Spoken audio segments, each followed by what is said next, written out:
সর্বনাশ হয়ে গেছে গাড়ি। কি হয়েছেটা কি? তোমার বই নিয়ে বাড়ির পিছনে ওই সোহেলের লোকে দাঁড়াইয়া গাছের নিচে জোরাজোরি করতেছে। আমাকে ওই ইজ্জত টিজ্জত সব গেল। আজকে হারামজাদার আমি পায়ালি। এই এই শোন, এদিকে কই গেছিলি? তোর না কইছি ওই হারামজাদা সোহেলের লাগে করবি না? ধ্বংস করে বেড়াইতেছে না, বাড়ির মান সম্মান সব গেছে। ভাবি আর কইও না, ইজ্জত যা থাকা সব শেষ, সব শেষ।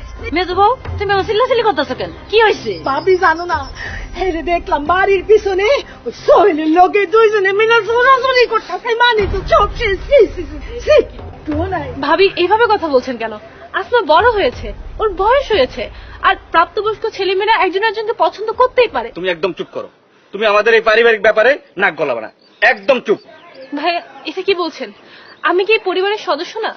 আমার কি এখানে কথা বলার অধিকার নেই? ও শহরের মায়েরা বুঝি এরকম লটর পটর করে না? ভাবি ঠিকই কইছো।